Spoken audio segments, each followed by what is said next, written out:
Assalamualaikum warahmatullahi wabarakatuh. Welcome to YBMD YouTube channel. Kebetulan episode yang pertama itu sudah selesai ya, dari Pak Alan. Namanya Hayono kalau nggak salah ya.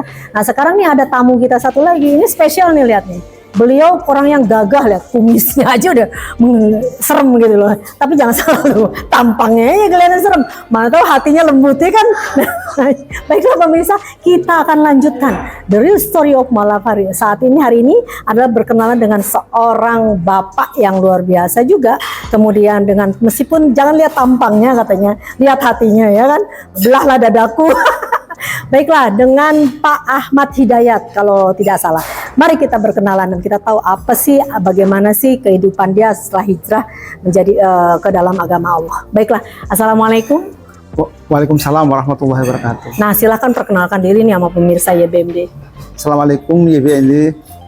Nama saya Ahmad Hidayat, saya asli dari NTT. Ya sudah, dari NTT. Masalahnya gini, pertama tadi saya dari NTT gitu, nama saya Ahmad Hidayat dari NTT. Jawa mana ya NTT? Oh lagi bingung tadi lu. Nah, ternyata ngomongnya tuh medok, tapi orang NTT, Nusa Tenggara Timur. Kupang apa mana? Perbatasan Timur Leste. Oh Timur Leste, perbatasan. Atambua. Atambua, tapi sekarang keluar dari Atambua jadi Kabupaten Malaka. Malaka, oke. Jauh dengan Dumpu apa? Daerahmu? Dompu jauh, Dompu. Dompu itu kan daerah, Dompu itu apa? Sumba ya. Oh Sumba beda ya. Jauh dari Kupang, masih jauh lagi. Oh gitu ya. Iya. Tapi ngomongnya angel, ngomong Jawa medok tenan ya. Saiki wis iki wong Jawa apa wong NTT? Oh Sunda. Sunda. Tapi memang gimana? Lama di mana? Di Jawa apa gimana? Saya tahun 97 merantau di Jawa. Oke. Pemilu tahun 97 saya di Jawa. Oh gitu. Jadi udah berapa tahun sekarang pemilu lagi nih? Udah lewat pemilu kemarin. Pemilu.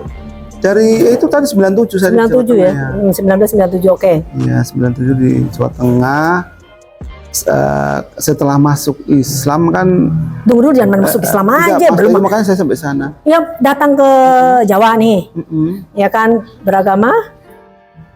Sudah Islam. Udah Islam. Sudah. Oh jadi hijrahnya di mana? Di Kupang. Oh Masya Allah. Hijrahnya di Kupang. Oke, kita cerita nih. Ahmad nikah tahun berapa? Tahun 2001. 2001. Jadi Islam dulu baru nikah dong? Iya. Masya Allah. Nah cerita nih. Cerita bagaimana sih kisah hijrahnya dari agama sebelumnya menjadi ke agama Allah ini? Awalnya nih.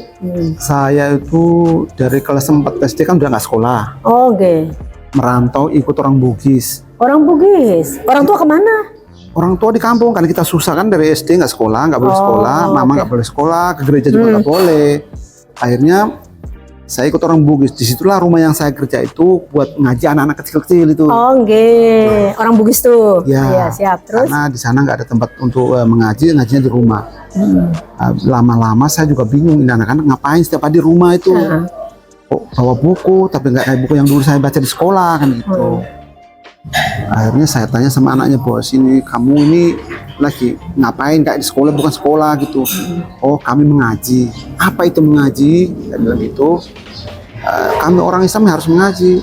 Berarti kamu lagi sembahyang? Bukan, kami belajar ini karena kalau kamu sembahyang baca dengan bahasa ini. Saya bilang berarti anak-anak ini belajar agama gitu. Betul. Sedangkan saya di Katolik itu saya mengenal agama cuma di sekolah karena ada guru agama gitu. Oke. Setelah pulang tidak ada lagi terkenal agama. Akhirnya saya kerja ikut orang Bugis lah. Akhirnya saya putar pikiran nih gitu.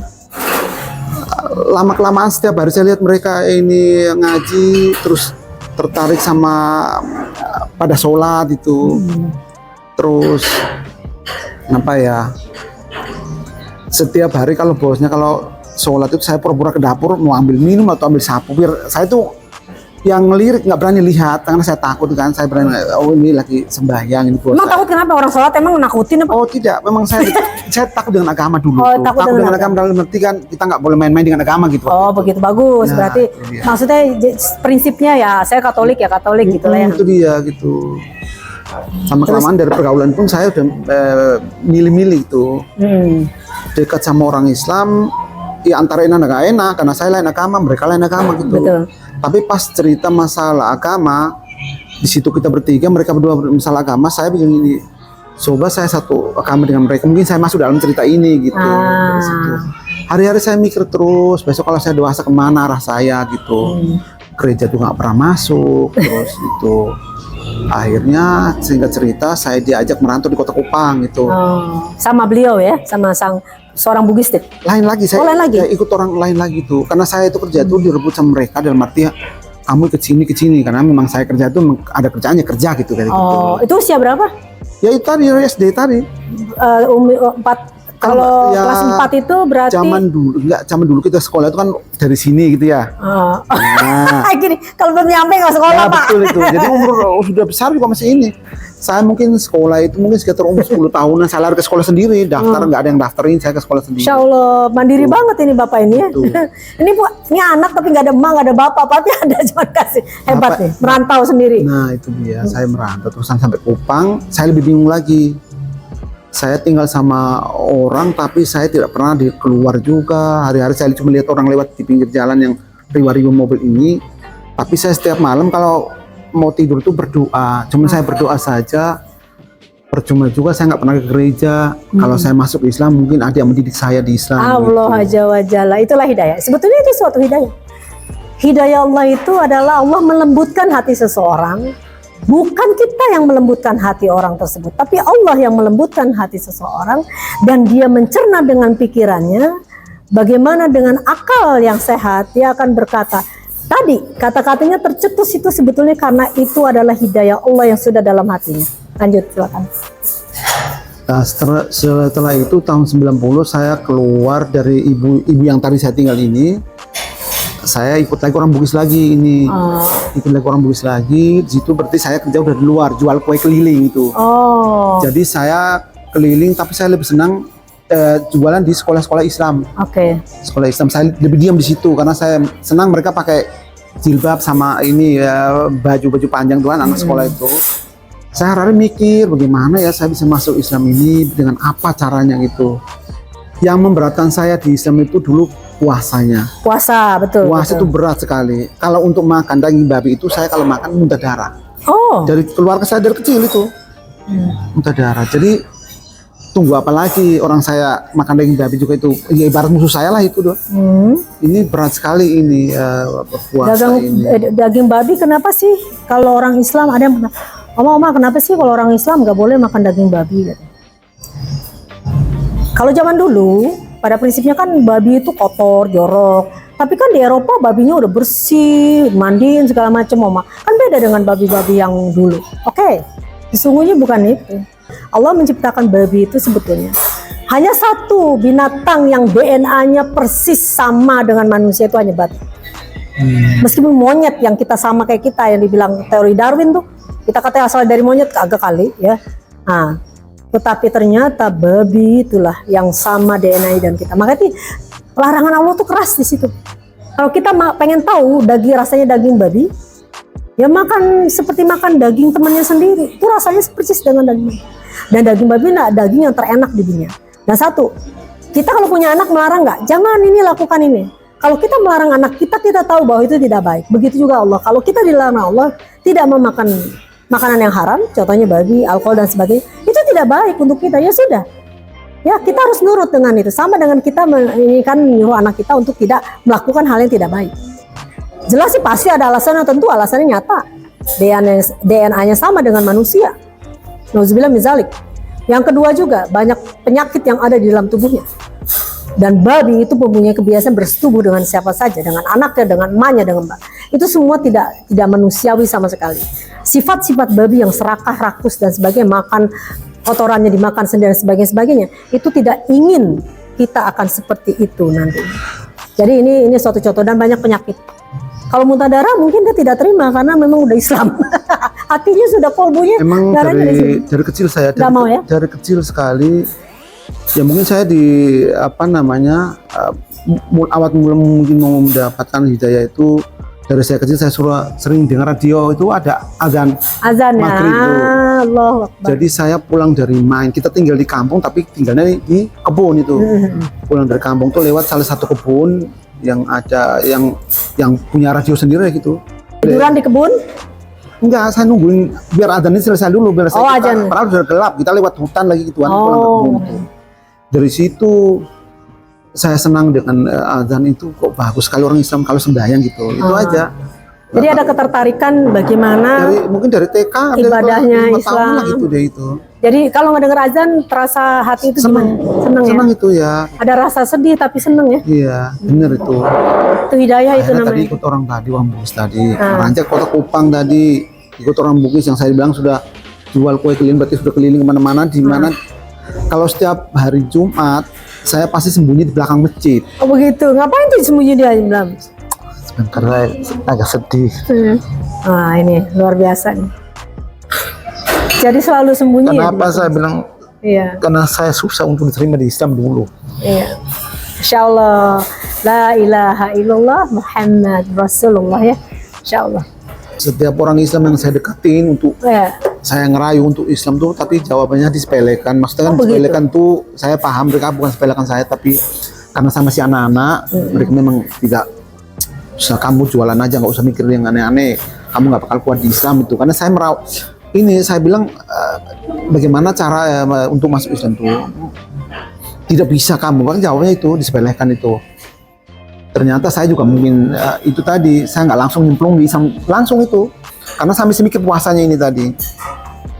Nah tadi saya kan jual keliling kue tadi. Setelah itu kita bertetangga sama orang Sunda dari Cirebon. Saya keluar dari jual kue tadi, saya ikut sama orang Cirebon ini. Itu pas bulan Ramadan tahun 93 itu. Waktu sahur saya dibangunin sama ini yang punya ini. Tapi udah sahadat belum? Belum. Oh, belum. Belajar puasa nih. Enggak, ini ceritanya saya suruh ikut makan, karena siang nggak ada yang makan, nggak ada masak. Di situ ada 2 anak, 1 TK, 1 kelas 2 SD. Saya tanya, Asep sama Dede nanti ikut puasa juga? Iya kakak itu. Sampai maghrib. Iya. Sedangkan saya umur 19 tahun. Masa anak 2 ini kok bisa sampai maghrib, saya nggak bisa. Betul, bagus. Malam ini saya ikut makan, maksud sahur ini saya ikut makan itu. Ini kesempatan untuk saya belajar ini. Betul, belajar dulu. Jadi saya belajar setelah saya malam ini saya niat untuk puasa.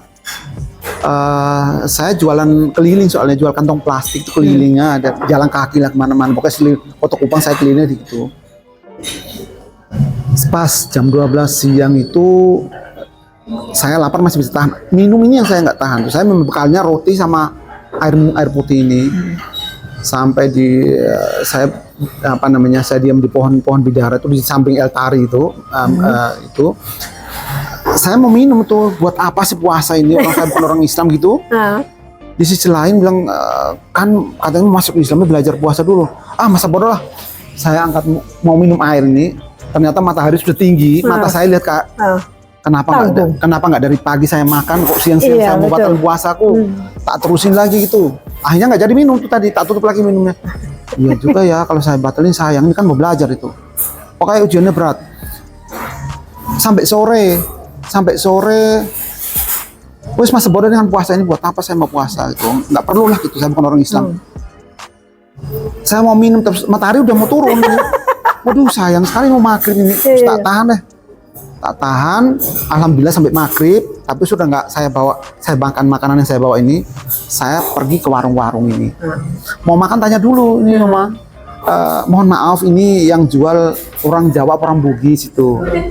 Orang Jawa gitu, bahasanya gitu deh, keras itu Wak. Ya udah saya makan di sini. Setelah saya makan ditanyain, kenapa mau makan kok tanya dulu Jawa atau Bugis? Kalau Jawa atau Bugis kan pasti Muslim yang jualan gitu. Kenapa kamu tanya gitu? Karena saya kepingin masuk Islam kan gitu. Tidak bisa. Kamu tidak bisa. Mana ada saja. Udah. Tapi di hati ini saya ketawa. Ketawanya kenapa? Dia nggak tahu saya lagi berjuang ini. Yes, good. Itu. Keren. Ini baru pemirsa, ada satu hal yang unik ya di dalam Allah memberikan hidayah kepada seseorang itu dikarenakan begitu. Ada yang memang dari kegiatan-kegiatan agama Allah ya, istilahnya yang sholat segala macam, sampai dia bersembunyi di masjid kalau sholat Jumat, karena dia sebetulnya ingin. Ini kan Allah yang menggerakkan. Siapa yang menggerakkan? Kan Allah yang menggerakkan. Jadi ini hidayah yang mutlak sebetulnya ya, meskipun dia terjadi ada kontra kontradiksi dalam hidupnya. Dari satu sisi dia menyatakan, ya saya ingin Islam, tapi di satu sisi, mau ngapain jadi Islam? Kemudian dia menanyakan kepada seseorang bahwa saya masuk Islam terus dicuekin. Alah nggak usah dah. Nah ini justru ini perjuangan. Justru ini ujian dari Allah. Inilah Allah izinkan seseorang suruh nyepelein kamu supaya kamu kuat nggak akidahnya.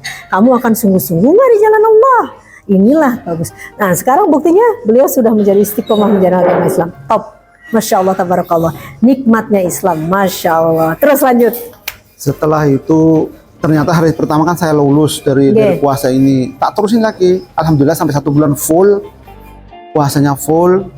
Dan saya waktu itu di Kupang itu niatnya saya udah masuk Islam, jadi besok mati atau hidup sampai dikembali ke Atambua tadi kan ikut orang Bugis mau masuk Islam di sana. Mati hidup saya harus masuk Islam. Sebelum saya pergi dari Kupang tuh saya mampir dulu di orang Cina. Ini saya tinggal sama orang Cina ini lagi.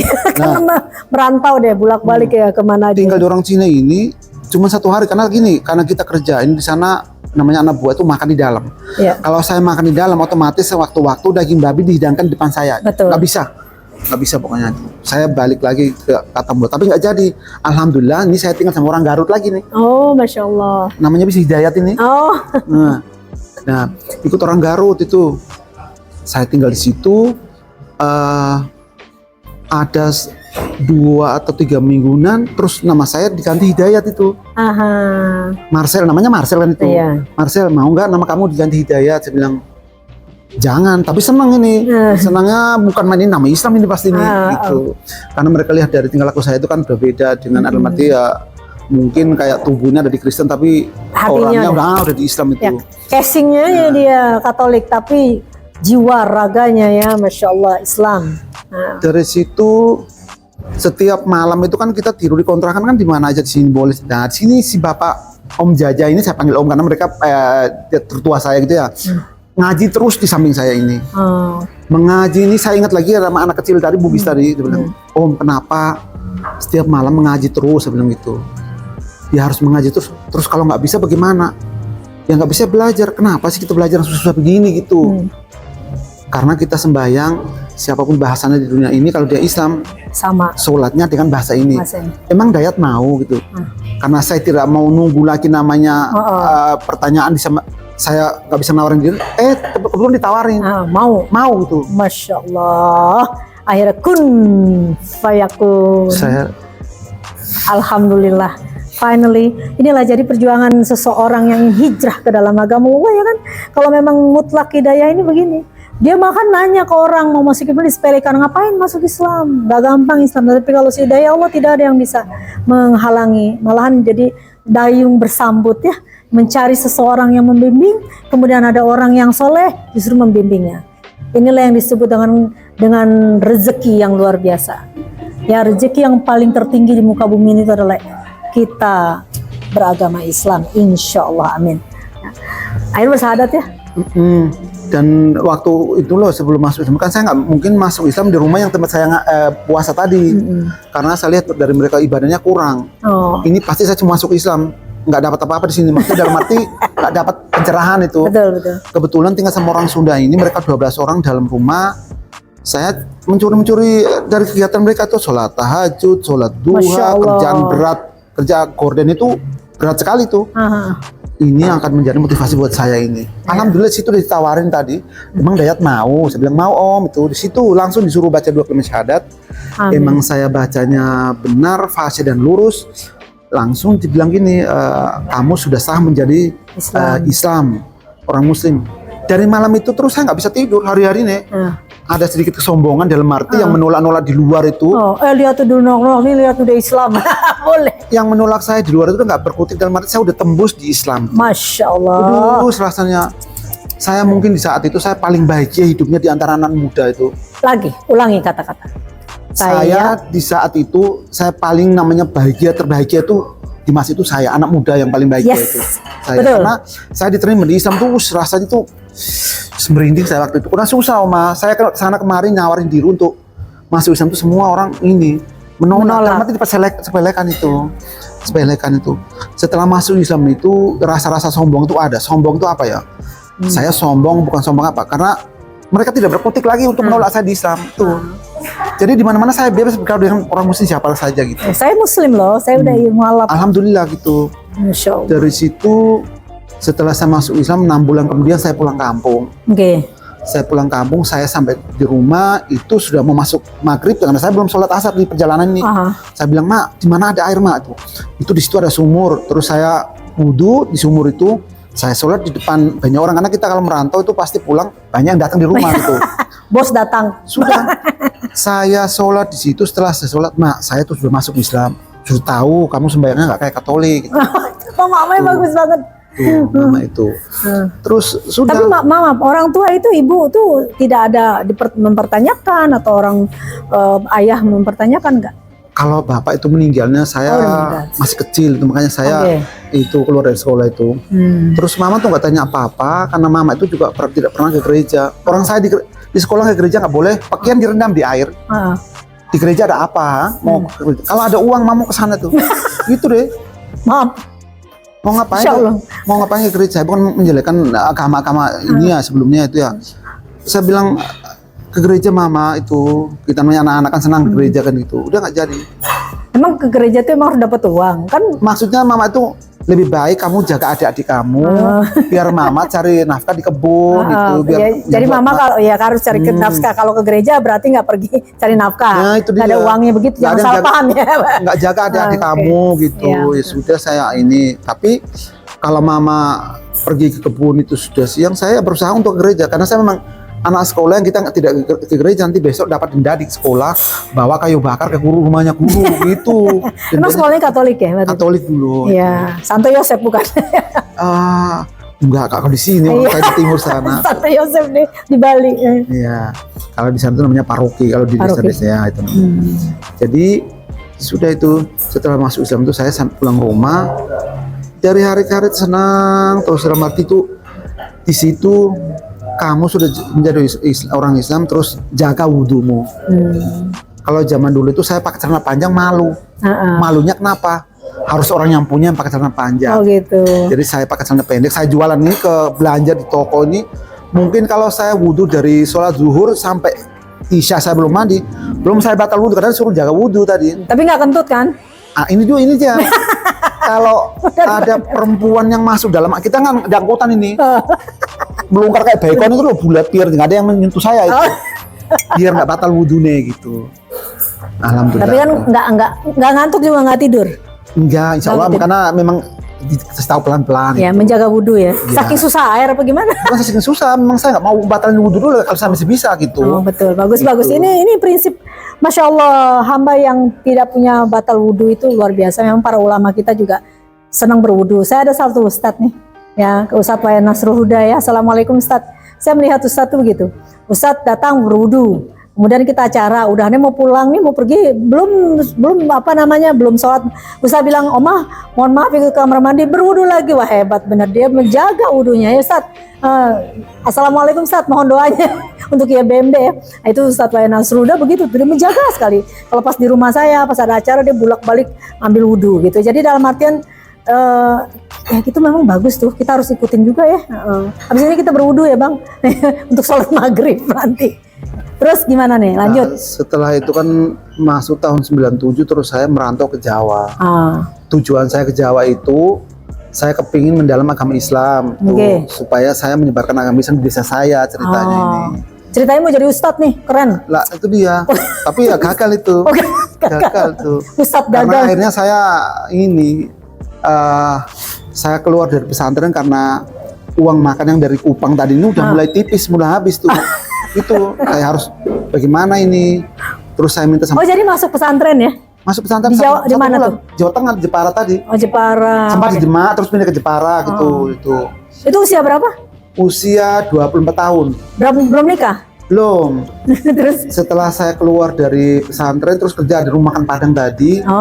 Dengan disitu saya keluar dari pesantren itu saya bilang ya ada sedikit ini sih merontak dalam arti keluar di pesantren nggak apa-apa, besok saya ada uang saya akan masuk di pesantren lagi. Tahu-taunya di situ istri ikut kerja di situ. Oh, pacar nih, calon istri. Nah, pacar tapi saya nggak pacaran tuh. Iya, maksudnya calon istri kan. Ya, itu dia. Tadi istri kan belum nikah. Nah, itu dia betul. Ya wis satu perempuan masuk itu di situ. Waduh, jatuh cinta dah. Satu cinta belum, saya juga belum. nggak mikir masalah itu kan. Saya kalau mikir cinta orang, nanti ibu saya bagaimana nasibnya kan gitu. Oh, kok gitu maksudnya? Karena saya jadi tulang punggung keluarga. Oh gitu, maksudnya ya harus Kalau berbagi ya. saya mikir anak orang, nanti ibu saya bagaimana nasibnya kayak gitu. Akhirnya saya bilang saya nanti kembali ke pesantren, tapi nggak kembali ke pesantren karena ketemu tadi calon istri ini. Saya disuruh menikah sama orang tua angkat di Jawa gitu. Sama orang tua angkat. Iya. Suruh nikahnya di Jawa sama si perempuan ini. Iya. Jadi Namanya siapa? istri saya Yang sampai sekarang toh? sampai sekarang insya Allah gitu. Nggak mau ganti. Ya, satu aja, insya Allah satu aja. Masya Allah, ini orang setia luar biasa, pakai Rexona tiap hari nih, setiap saat. Masya Allah. Iya, insya Allah satu aja gitu. Anak berapa sekarang? Anak 3, 3. satu di sini sama saya, yang 2 di Jawa. Karena yang 2 di Jawa itu masih sekolah. Gitu. Sekolah. Tapi yang saat ya usianya berapa tahun anak-anak? Yang pertama itu 22 tahun, mau masuk 23 nanti bulan 10. Oh, oke. Yang kedua SMA kelas 2. Oke, yang kecil? Yang ketiga SD kelas 3. Oh, masih SD kelas 3, masih ada yang kecil ya? Iya. Terus ke istri sekarang apa ada kerja atau memang santai apa di rumah? Di rumah ini jualan sembako ya, nunggu anak sekolah sampai nunggu anak sekolah. Alhamdulillah. Rumah di mana tadi? Di Jawa Tengah, Demak. Lah, enggak yang di Bali. Di Bali saya kos di Jalan Maturegong, Panjer. Oh, Panjer. Iya. Kemudian istri? Istri di rumah di Jawa sama Oh anak-anak. gitu. Ya. Jadi di sini sendirian? Sendiri tuh. Bujang? Di sini tuh. Bujangan dia. Ya bujangan itu. Orang jadi suami panggilan tadi makan bilang. Iya, suami panggilan. Suami panggilan. Bahaya nih, suami panggilan. Bu, maaf, profesi beliau itu mijat ya, jangan salah. Jangan dibilang apa benar untuk memijat ya, mijat ya. Yeah. Pijat otot ya, urat. Ya seluruh badan dipijit. Seluruh badan, no, Pak. Ya kalau butuh pijat memijat ya. Gitu. Oh, alhamdulillah. Terus itu aja ke profesinya selain itu mijat aja. Selain ngaji. Nah, Tadinya maunya jadi ustadz sekarang jadi nah pemijat. tujuan saya kan ke Bali ini kan tujuannya saya cari kakak saya dulu. Oh, kakaknya? Kakak saya hilang selama 17 tahun. Innalillahi wa inna ilaihi raji'un. Alhamdulillah tapi ketemu gitu. Masih hidup sekarang? Alhamdulillah masih. Terus saya ketemu, kebetulan kita di situ kosnya bertetangga dengan Pak Haji Sariman yang ngaji di Asifa ini.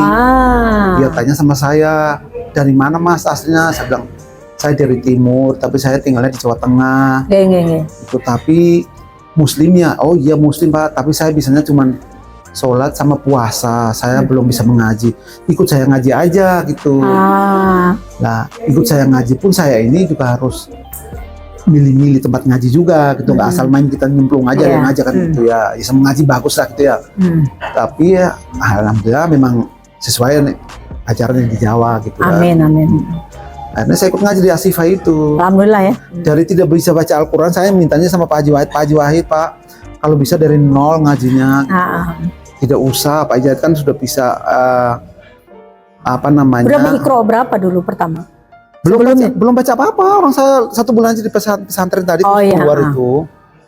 Akhirnya ya itu Pak Haji bilang tidak usah karena Pak Haji Wahid sudah bisa surat-surat pendek. Oh bagus. Udah akhirnya ngaji ya sampai sekarang ini alhamdulillah. Tapi yang penting kan jadi kenal huruf, udah bisa kenal huruf dong. Sudah. Kemarin ikut MTQ ya? Ya BMD ya? MTQ, tapi ya itu tadi saya kan bilang sama Pak Haji Wahid, bukannya orang yang udah mahir ngaji Pak Haji, kok saya ikut-ikut saya nggak ngerti gitu. Tapi menang nggak? Belum. Makanya saya ini kebetulan kita ketemu sama Oma ini. Apa saya mau bilang kalau saya itu tidak punya akte kelahiran itu. Oh ya udah nanti gampang bikin. Bikinnya itu makanya tuh langsung. Ya gampang ada. Sekarang pergi ke dinas apa namanya bisa kan? Ya nantilah untuk maksudnya itu kalau akte kelahiran itu kenapa Oma tanyakan kalau menang itu kan akan berangkat umroh. Itu dia. Ya kan makanya dengan paspor kalau nggak ada akte ntar. Tapi sekarang ada lah, tinggal nanya aja nanti. Ya udah tunggu tanggal 2027 harus menang. Insya Allah. Nah, kemarin juara berapa? Juara kan? 2. Tuh kan juara 2. Sekarang Ansor kan udah nggak boleh ikut lagi karena yang udah ikut udah menang nggak dikasih lagi sama saya karena bisa masih kasih kesempatan yang lain. Oleh karena ini bisa kemungkinan kamu menang berangkat umroh deh. Siapin diri ini tahun berapa nih? 2025, 2026, 2027 Februari pentas lagi ya. Insya Allah panjang umroh. Amin. Mau nggak berangkat umroh? Mau insya Allah. Wah, amin. Insya Allah ini nih tamu Allah yang berikutnya. Ini kelihatannya begitu. Kalau saya udah bisa lihat bagaimana dia memperjuangkan agama Allah ya. Dari sekecil mungkin, dari sedini mungkin dia tidak mengerti apa-apa, tetapi dia kok sudah mencintai, menyayangi, bahkan dia sampai terjadi kontra di dalam pikiran, hati dan sebagainya, itu sebetulnya bagaimana Allah membolak-balikan hati manusia supaya ini hidayahnya akan tetap atau tidak. Justru dengan penolakan dia sampai dia tadi sombong gitu ya, merasa orang saya mau masuk Islam kok disepelekan, tapi sekarang saya udah Islam. Itu kesombongan yang baik kok, segitu. Tapi bukan berarti tadinya disepelekan. Sebetulnya itu campur tangan Allah. Gimana caranya supaya dia ini benar-benar nggak mau masuk Islam? Karena jangan sampai Islam hidayah kita tuh lepas. Karena akan sangat manusia yang paling merugi kalau kita tidak di jalan Islam. Ya, ihdinas shiratal mustaqim. Itu penting. Insya Allah ya Pak Ahmad, saya doakan. Insya Allah. Ya untuk yang akan datang nih yang cowoknya, soalnya saingan cowoknya sedikit loh. Dari Bedugul udah nggak ada nih. Jemberana udah menang, ya kan? Mudah-mudahan ya. Insya Allah. Ya siap-siap aja. Siap, insya Allah. Ya, Siap. ya pokoknya bacaannya kemarin gue udah juara 2 tuh. Jadi berarti tinggal karena memang si Ansor lebih bagus ya, lebih pas tampilnya ya. Insya Allah kenapa enggak ya? Ya, Wayan juga ya. Wayan juara berapa? Nggak juara juga ya. Nah, tapi insya Allah ya. Udah kamu nggak jatah lagi. Nah, baiklah. Jadi sampai sekarang ketemu Asyifa, kemudian Asyifa bergabung dengan YBMD ya, Yayasan Bali Mualaf Development. Jadi memang Yayasan Bali Mualaf Development ini, para pemirsa, itu kita kan lembaga yang menaungi. Ada beberapa majelis taklim yang sudah solid, contohnya Asyifa. Dia udah tahun berapa ya Asyifa ya?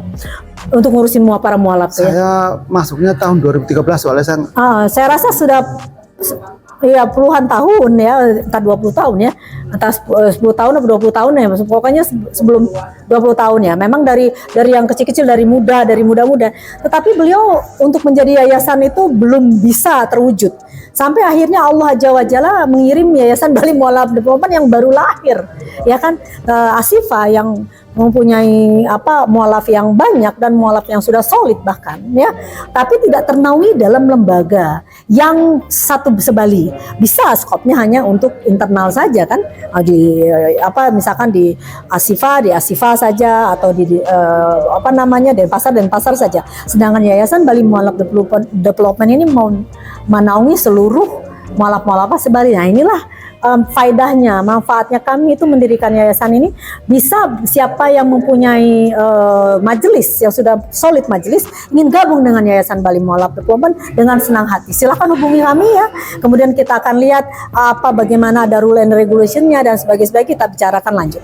Atau enggak yang memang saya bentuk sendiri, saya datang belusukan kepada ulama di sana, ke beberapa daerah, kemudian kita tanyakan ke desa, ke kadus dan sebagainya. Kemudian ada beberapa mualaf, kita minta ulama itu mengumpulkan dan kita bentuk menjadi majelis yang baru. Jadi YBMD sangat terbuka ya, open, really welcome to YBMD anybody ya yang ingin bergabung menjadi anggota. Tidak ada ketentuan-ketentuan yang signifikan ya, tidak ada yang harus bagaimana.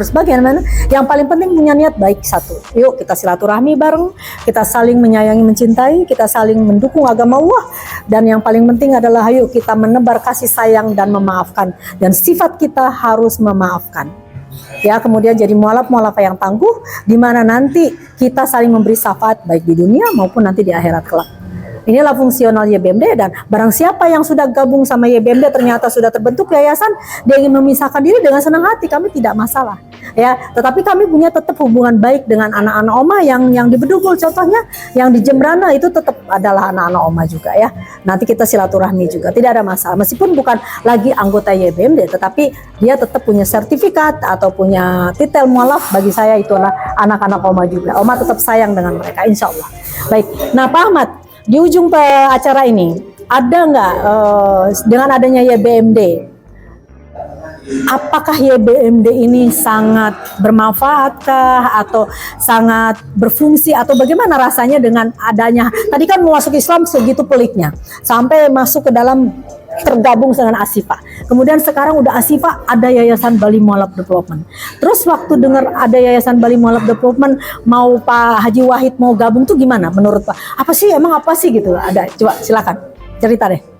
Kalau kita masuk di YBMD saya senang sekali, karena para mualaf yang mungkin ngajinya agak malas-malasan kan akhirnya semangat lagi, betul, amin. Belajar membaca Al-Quran, sambil belajar terus supaya belajar, dan kita sambil mendoakan keluarga yang belum ada di mualaf itu. Amin. Insya Allah. Mungkin calon-calon mualaf masih banyak, insya Allah. Amin. Dan saya mau bilang sama teman-teman YBMD semua, ibu saya yang dulu melarang saya ke gereja itu alhamdulillah meninggal dalam keadaan Islam. Allah Azza wa Jalla. Karena saya nggak mungkin senang-senang Islam dengan ibu saya, nanti nasibnya. Betul. Gitu. Jadi udah syahadat ya. Alhamdulillah meninggal dalam keadaan Islam tahun 2021 kemarin. Masya Allah, Masya Allah. Nah ini calon ahli surga Allah. Terus adik saya tahun 96 gitu. Allah. Karena saya sholat itu, saya nggak mau sholat sendiri, sedangkan anak saya di belakang diem. Alhamdulillah tahun 2016 dia ikut masuk Islam juga. Masya Allah. Semuanya ada hidayah ya.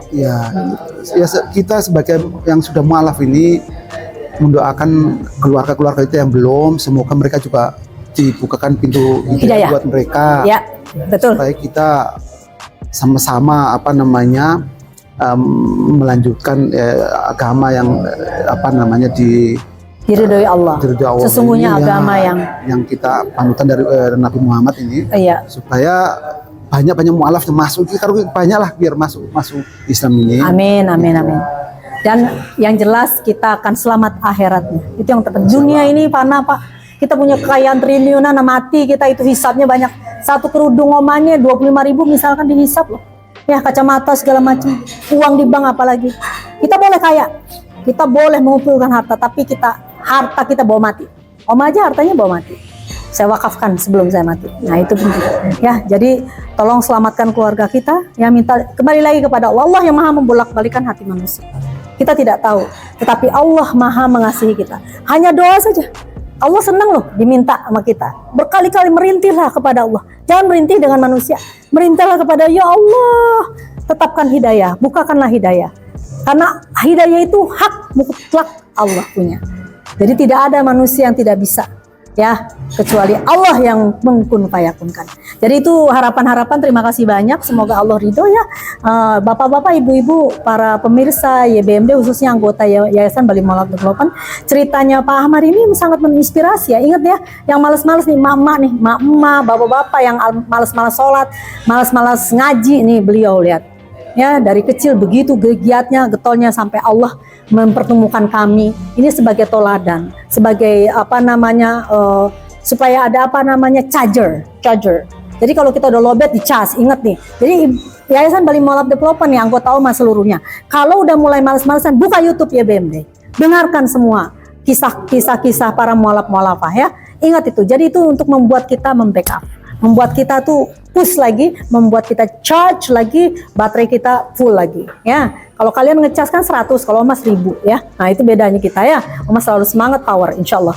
Baiklah Pak Ahmad, terima kasih banyak sudah mau Oma undang. Semoga apapun yang kita sajikan hari ini sangat menginspirasi para seluruh banyak orang ya, bermanfaat bagi orang banyak tentunya, khususnya untuk Yayasan Bali Mualaf Development, para anggotanya dan pengurusnya. Oleh karena itu apapun yang kita ucapkan, apapun yang kita katakan, ada ya, mungkin sedikit sindir-sindiran atau ketawa-ketawaan tadi, maaf, tidak bermaksud untuk membuli siapapun ya. Mungkin ini karena kesalahan kecil saja bagi kami, bahwa memang kita adalah manusia biasa yang tidak luput dari salah. Jadi mohon dimaafkan bila kata-kata kami kurang berkenan ya. Mohon maaf lahir batin demi Allah, mohon dimaafkan. Dan apapun yang terbaik, apapun kebenaran itu hanya milik Allah Azza wa Jalla ya. Baiklah, kita pamit ya. Baiklah pemirsa YBMD, terima kasih banyak sudah menonton kami. Jangan lupa tolong please subscribe and like our channel. Insya Allah Allah memberikan ganjarannya, amin. Baiklah, kita pamit bareng-bareng yuk. Assalamualaikum warahmatullahi wabarakatuh. La ilaha illallah Muhammad Rasulullah. YBMD, siap siaga meraih surga.